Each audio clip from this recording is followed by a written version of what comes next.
Thank you all for being here. This panel is like near and dear to my heart as someone who's 55 and single now after being with my husband for 24 years. And the don't give up on love, it's never too late is inspiring to me because I kind of gave up on it like a year ago. But anyway, obviously now at this stage in our lives, our priorities are very different. Right? You have separate residences usually you have to worry about. It's certainly different than when you were in 20s and 30s. You know what you want, and you certainly know what you don't want. So I'm so looking forward to these three lovely ladies to share their insights and tips, and certainly reading passages from their books, and I encourage you all to buy them and read them. They're very, very funny. So we'll just jump right into it with Anne. Her book, Mom, You Just Have to Get Laid, explores stories of dating and new relationships after moving to New York City from Texas.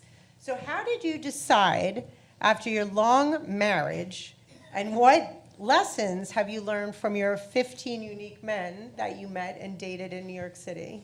Well, full disclaimer, first of all, when I moved to New York City after being married for 24 years, this must be the magic number, and getting a divorce, the full title of my book is Mom, You Just Need to Get Laid, The Adventures of Dating After Divorce. So I have to ask you, so I know who's in the audience, how many of you are single? A lot. Okay, then we've got the right audience then. Fantastic. How many of you are divorced? Okay, and how many are widowed? Well, so when I first came, first of all, when I was married for 24 years in Texas and in a sort of well-known prominent marriage, I knew when I got divorced I couldn't stay in Texas because I would always be identified as the spouse of, and although I had my own street cred with my work, I just wanted to start over again. So I moved to the hardest city I could possibly think to move to with the Texas accent and Texas clothes and Texas makeup and all the things that made me who I was. I'd come to New York, and I wasn't going to date because I thought that part of my life was over until it wasn't. And about 3 months in, I started dating, and I didn't just go out with 15 men. 15 made the book, but I went out with 52 men.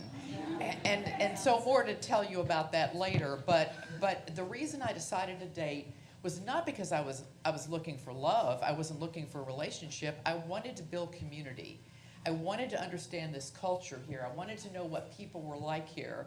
And so it wasn't an experiment. It was really just an opportunity for me to build a fantastic group of new people in my life.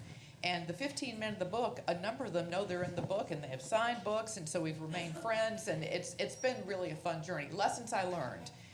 The first lesson I learned is that it takes courage and self-esteem to date again. How many of you dated after either losing, okay, so a few of you. How many of you are thinking about it?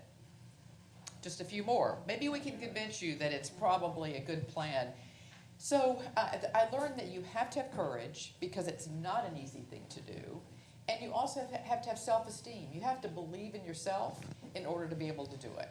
And so that was my first, and through my experiences, I really came to tell people, believe in yourself first and then you'll have an opportunity. The second thing I learned was that there's not just one right person for us. A number of us have been married. We might have been married to someone that we really cared about, and then that ended, and there's somebody else out there. So those are the beginnings of my lessons. That's great, and I think it just goes to show with your 52 number also that you have to cast a wide net in order to find 15 of them were story-worthy. Can I add to this? Yeah. My book's on gray love. And Nan, put your microphone up to your mouth. It's on gray love, and it's about dating from 50, 60, 70, 80, and 90. And there are people writing, and everyone's writing their own story. It's not interviews. But to add to what you're saying, one of the things, the first half of the book is about the dating process, people trying to find a relationship, mostly online, but not all online. And the second part of the book is about people who have found a relationship and what are some of the issues and arrangements that they've made. But in terms of looking for dates and dating, one of the themes of the first part of the book is that you have to have a sense of adventure. It's hard dating online. You have burnout. But one of a lot of the women writing, and I don't think I could do this. I mean, I went online and I did date, but someone dated for 150 dates of different men over a long period. And what she said is that she saw it as an adventure. And if you can get that attitude, she saw it as learning about herself. She saw it as also, she has great stories to tell, so you can entertain your friends, you know. So if you can be positive about it, because it is a hard job. So that's one of the themes, and it relates to what you were saying. That's great. I'm going to move over to Nancy. And Nancy, as a certified life coach focusing on self-worth and self-love, how do you help individuals overcome the belief that they're too old or it's too late to find love? And what are some of the common barriers you encounter, and how do you address them?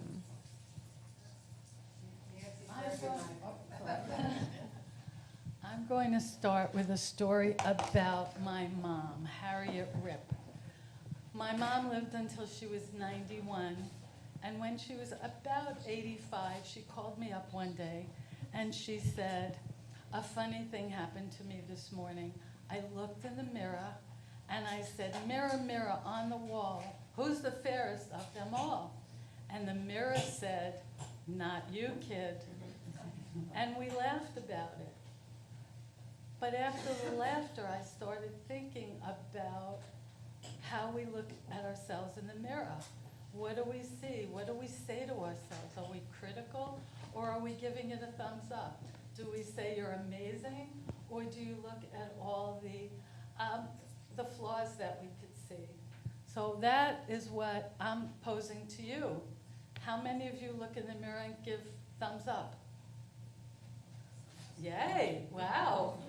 I didn't expect that. And how many, and you don't have to admit it, you don't have to raise your hand, but many, many women look in the mirror and don't see the beauty that might be inside. They're looking at the outside. So I took this very seriously, and I decided to create a course called Shine Baby Shine. And Shine Baby Shine is really about looking at the treasure trove that we are, that we have from our life experiences, from our triumphs, our struggles, and that's who we are. And what do we focus on? So many of us focus on our weaknesses and not our strengths. So what I decided to do is, in this 30-day course, have every woman sign a contract, a self-love agreement. And what they committed to for 30 days, no criticism of themselves, no judgment, no put-downs, but rather focusing on our strengths and not our weaknesses. Also, I had them send to themselves or to another person their wins every day. Really be on the lookout for what's winning today. And to how it relates to dating is that we are armed when we come to a relationship. Like Nan said, if you look at it as an adventure, coming with the best of you that you are, and really, really taking a look at what you have to offer, the dating process becomes easier and easier because you're coming with strength. You're coming with the joy of who you are and all that you have accomplished. That's great. And one more thing. I have contracts. For anybody who wants to take this on, I have contracts back when we go for lunch. Anybody who wants to take this on, you're welcome to a contract, a commitment for 30 days. Do it by yourself or take a friend or me and have fun with it. And that's wonderful. I know among my single friends, the common theme is obviously you have to know yourself and love yourself first before you can give love to others. So that's great. But Nan, in your book, you have these 45 people between the age, men and women between the ages of 60, 94. Some were heterosexual, some were gay, lesbian couples. Let's talk about the attitudes toward love and intimacy and how they've evolved over time, and maybe how they evolve even from your 50s to your 60s and on. I do want to say one thing about looking in the mirror. When I was about 75, I started dating. And many people, many of my friends said, get rid of the gray. You know, I looked in the mirror, I had gray hair, I looked old. And I didn't want to, because I felt like that's me, you know, and I wouldn't feel comfortable. But there's an article in the book about a woman who did an experiment. She dated on Match with brown hair, and then she dated on Match with gray hair. And she says, and I don't know if I believe this, she said she got more dates with the gray hair. So. You're going to put L'Oreal out of business then. In terms of dating when you're older, I don't know if this is exactly what you asked me, but one of the things that was interesting in my book is that one of the women gave the book to her daughter, who was in her 30s and who was dating. And she said it was really helpful, even though it was about people who were 60, 70, 80, 90. She said that the issues were pretty similar that she found. But there are also very unique issues to people who are older, and I'll just run through them pretty quickly. One is that you come with a huge background, with many relationships, with children, you know, and that how you integrate that or deal with that, how the person that you're dating deals with it. I have a piece in the book called The Ghosts in the Bed. And when I was dating, and I still am, this one man, I realized that it was not only him and me in the bed, but it was his wife who had died, and it was my husband who had died. And the question is, do you bring them into the relationship, or do you leave them out? And I would advise that you bring them in, you know, because they're part of you. And I'll skip over, there are a lot of issues when you're older, but one of the difficult ones, really difficult, is the whole thing of your body and age and illness and sexuality. It does, in the book, people do talk about sexuality, and one of the things that several people say is that it's great when you're older. And I think it's because when you have an older relationship, you're not thinking about, well, are we going to have kids? What are we going to do with the kids? The kids are not there bothering you. Your career, perhaps, you've finished that. So you have a lot of time. And if you have a lot of time, you can have good sex. So think about that as a real positive thing about being older. But the difficult thing about dating when you're older is that you know, unfortunately, the ending of the relationship. You know that you have to face illness, disability, and death. And there's very touching pieces in the book about that. And unfortunately, women will face that more than men, because men die sooner than women. And a lot of women in the book write about that they don't want to be the nurse. They've been through that already. So you have to think about that very, very seriously when you date as an older person. So I think Nan, that's I it. was going to say one thing about the nurse aspect. When I started dating, and I was dating both online and meeting people in person, I was assessing whether age mattered, whether my age mattered, whether their ages mattered. And so there was one particular person who's in the book whose name is Saul the Sailor. All my men got different names based on their activities. And so Saul the Sailor was 15 years older than I was. And after meeting me in a week, he invited me to sail with him on his sailboat in Europe. And so I was assessing whether I should go or not go, because I'd only known this man a week. And I told him I was dating other people. And he said, just come and learn how to sail. So I'm telling several people that I'm going with this man who's 15 years older or so than I. And my financial advisor said, just keep in mind, you don't want to be the nurse with the purse. And that term I had never heard before. Maybe it's very familiar to you, but and this man wanted to get married. Like, he knew me for a week and said, you check all the boxes, come sail with me and we'll make it permanent. And that was not in my plan. I did go sailing, but the bottom line is you do have to think about what you bring to the relationship, your health, their health, and it's a consideration which changes the picture of that sort of carefree adventure aspect, which I do think is important. I have a little different twist. one of the stories in my book called It Can Happen to You is 50 stories about women who woke up in the morning and there was nobody out there. No man in sight, no woman in sight. And by the end of the day, something amazing happened. And they met someone that became very significant in their lives. And there was one woman who was 75 years old. And the rabbi, her rabbi, said to her, oh, you're here. Hi. Can I say it? Okay. She was fabulous and 75 years old.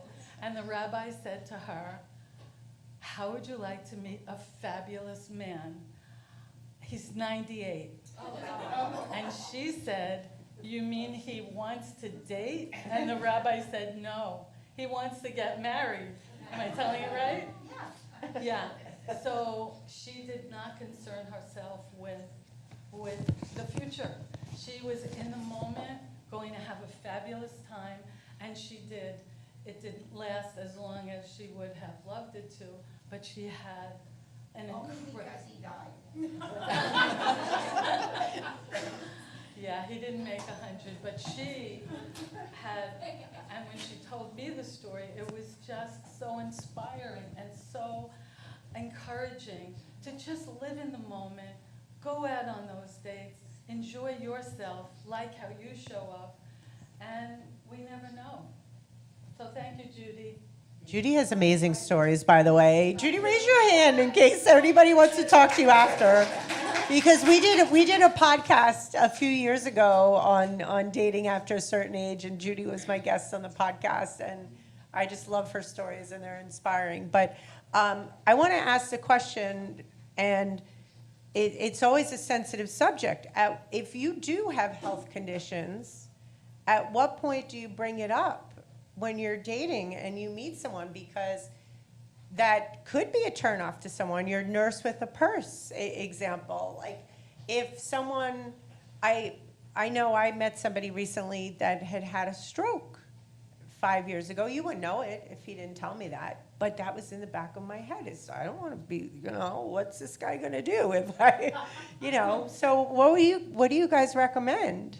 Well, I think it determines really your dating agenda. I always say, decide why you're dating. Are you dating because you want to have fun? Are you dating because you want to have sex? Are you dating because you want to be in a relationship? Are you dating because you want to get married? There is a whole range, a continuum of why you might want to date. And if you are thinking about full-time relationship and the health concerns are an issue, then they need to be addressed. If it's not part of what your dating agenda is, then enjoy that person for the time that you want to spend with them. What about you, Nan? I think there's in your no- book, 94, Yes. some of your subjects. But I don't think there are any rules. And just like you shouldn't obsess the first time you date, you shouldn't talk about your ex-husband all the time. Or, you have to figure out when to tell somebody something. So you have to just figure it out. What is in the book, Bonnie Fails, her story, which is a nice one too. She was in her 80s. She met online a man in his 90s, and he did right away say he has a walker and he has some serious illnesses. And he was a poet, and she fell in love with his poetry. And she moved, against advice from a lot of people, she moved from Texas to Ohio to be with him. And she spent 2 good years with him. And so you never know. And as you said, are you dating for 20 years from now, or are you just dating for each day? And you have to be brave. You really do. Well, we're going to jump into dating for marriage. And we're going to show a little clip, but I'm just going to set it up. Who here has watched any of the Bachelor or Bachelorette series? Okay, there's a lot of people. I could proudly say I've actually never seen one, but I certainly know what it is. And I'm sure everyone here has heard, whether you watched it or not, about the most recent Golden Bachelor, the 72-year-old man who went on in pursuit of love after being widowed. So, Justin, can you play this clip?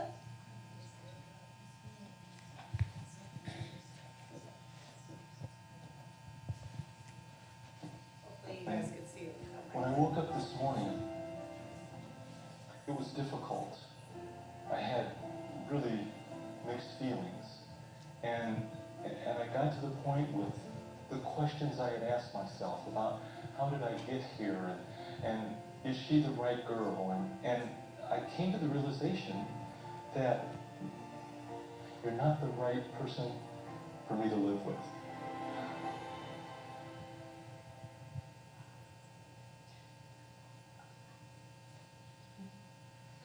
You're the person that I can't live without. All right, I think I just choked a little bit in my mouth over that. So that was 72-year-old Jerry Turner, and he proposed to 7-year-old Teresa Nist. Then they divorced 3 months later. And just a little fact, there have been 40 combined seasons of The Bachelor and Bachelorette, and only 8 couples have stayed together on that. Not such great odds. So these women are going on there with the intent to marry, obviously, and find love. What could have gone wrong there with that? Everything. It's totally prepackaged, produced show. And for anybody to think that there can be a really legitimate relationship with the least amount of time given to getting to know people and the pressure of however other many competitors you have to earn this one person's affection is pretty preposterous. I think the thing that bothers me most about the show is how it's promoted by ABC. There's so much ageism. They say there's not. They say this is opportunity for older people whom they sort of make fun of in their marketing. Like, oh, grandma's so cute, you should get out and try this. And I'm offended by the way that they're using this as a pitch to get an audience, and not surprised that this happened. The new show is The Bachelor. Is the Bachelor. I know. Senior Bachelor. And she's 70. Exactly. She's 70. Yeah, right. Okay. See, I told you I didn't watch the show, but Yeah. I did want to talk about the notion of love, and it was very offensive. He kept saying, I love you, and then the next woman he dates, next day, I love you. And the word love, I don't think the show really understands the complexity of love, and especially older love. It was more like teenage love, and all the women were vying each other, and they kept saying, I love him. So the whole notion of love, and one of the things in the book you see is that a lot of older people want a relationship, want a companion, but they don't necessarily want to live together, because you have your separate residences, you have your lives. And I think that was one of the things, of the many things that messed up the Golden Bachelor. They lived many states apart. How do you make a relationship in that way? Do you move? And most of the people, it's called living apart together. A lot of older people, that's what they do. And that's what I do with the person I'm dating. And Why do you think the show was so popular then? it's By women. It's a love story. It's a romance. It's a soap opera. I loved it and hated it. I hated it at the same time. It's very compelling, although it's dishonest. Well, it also showed women that were vibrant, and they were attractive, and some of them had careers, they had other lives, and they were making themselves vulnerable. Now, they chose to make themselves unvulnerable on national TV in some very unusual circumstances, but I think some women like the idea of seeing women out there. I agree. I agree in that I think the women that I speak with, it's taken them to a new level. The women who might have thrown in the towel, the women who might be sitting on the bench waiting. I think even though it didn't work out, even though we can, talk about it coming from a negative kind of perspective, I agree with so many of the things. However, it gave women hope. It gave women inspiration that maybe they could find someone too. The camaraderie of the women was really wonderful to watch. And I think a lot of women took themselves from giving up to maybe dressing a little more flirty, maybe more open to possibilities. And my take on all of this, I believe, anybody who knows me knows my mantra is slowly is holy. And as we age, the time frame gets a little less, but I think it's really, really important to spend 4 seasons with someone. And I don't mean summer, spring, fall, winter, however you say it, but really, how is the person that you're with in an argument? How are they with the waiter, the service people? How are they with their children? How do they problem solve? Those are things that, unless we really see 4 seasons with someone and they see us, we don't know. We just don't know what the future will hold. So, yeah, I think the biggest mistake they made was getting married in 3 months. That's sort of a red flag for Yeah, all I of think us. it also just, it sets up unrealistic expectations. I mean, when you're dating and you're in this beautiful location and you're going on helicopter rides and you're taking candlelight picnics on a beach, and I mean, then it's not really real life, right? But there is something interesting is that women, I know among my friend group, always complain, oh, this guy's out dating everybody on the planet, yet we're glorifying the show that they're competing, and I think there were 25 or something women on this show. Now, Anne, I know you mentioned that when you went with Sailor Saul, you told him you had been dating other people.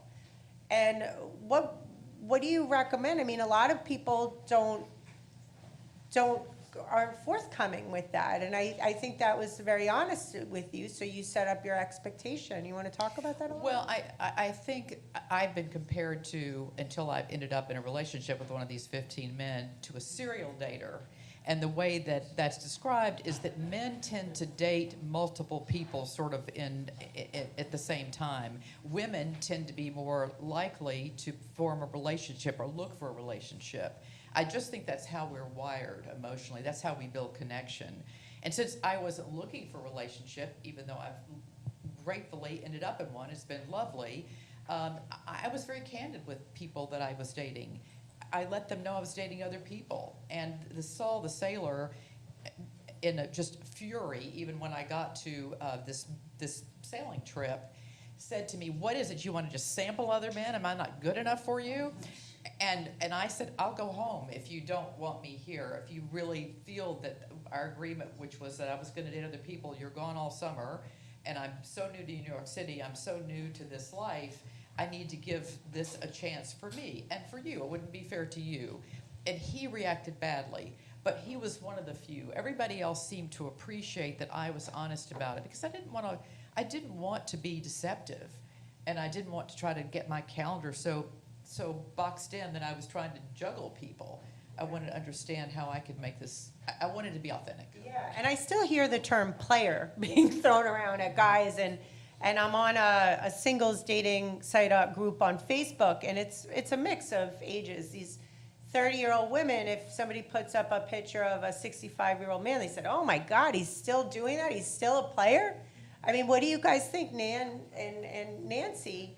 Do you still see that? Are guys in their 60s, 70s still doing this, dating multiple women? And Well, one of the men in the book, Grey Love, says, dating online is like a candy store for men. And he said he couldn't stop because there was so many women he was getting messages from, and he kept thinking around the corner is another one even better. So I think one of the problems is the statistics, how many men out there versus how many women, and as you get older and older, it gets worse for older women. so let's talk about online dating. There's a lot of do's and don'ts if you have your profile out, and women complain about fish pictures or pictures at the gym or selfies. Do you have any recommendations on technology and how these people that you were interviewing were embracing it and what to do with your profile? I didn't interview. These are people writing because you want to hear Yeah. their real voice and the details of their lives. There are lots of ways to do it.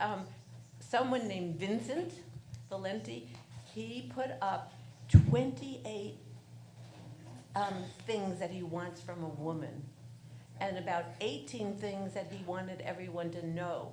And so when you date online, one of the things is you should be specific and clear, and also write your profile so that you stand out. I look back at my profile, and it looked like everyone else's profile. I like to eat Chinese food and walk in the woods, and it was very boring, my profile. Travel. I like travel and yoga. Yes. And I live in New York City, and I love, all the restaurants. I don't know, but it was boring. Luckily, I found somebody. But so you could be like Vincent, very, very specific.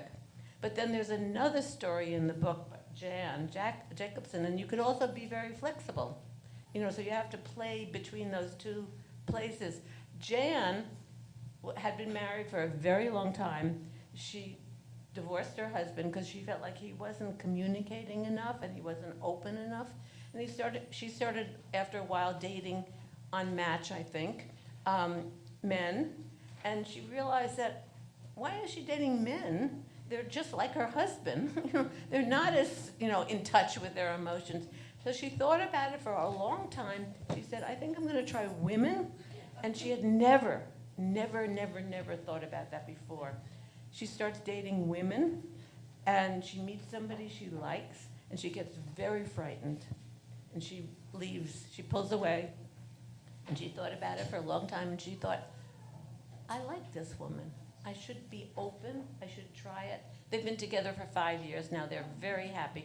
But so what I'm trying to say is, you can either be very rigid, I don't want to use that word because that's negative, very clear about what you want and know what you want, or you could be like Jan, actually be open to what is going to happen. So those are two different ways of dating online. You talked about the players.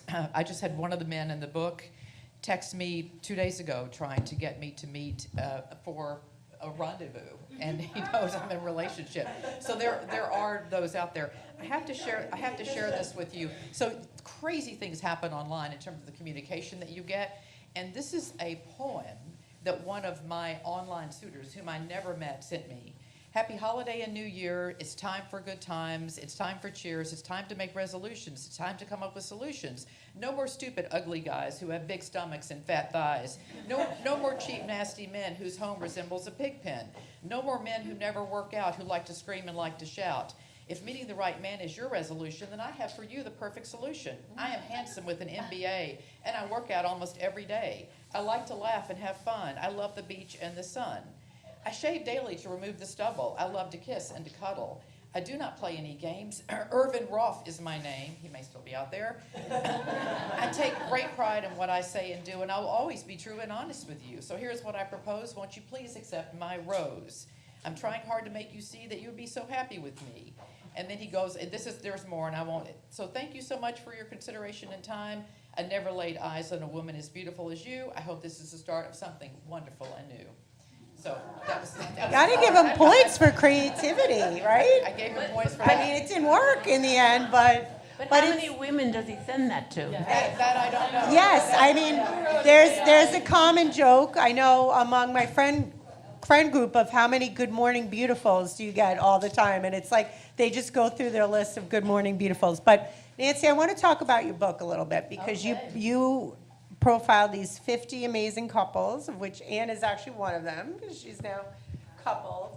Anybody else? Yeah, so talk about some of those connections in the book, and certainly, I know Anne's relationship now is no exception, but you did profile her, and it's an amazing story. So Yeah, well, like I said before, the common theme was waking up in the morning, some hopeless, some just threw in the towel. Could you please hold the microphone? Oh, sorry.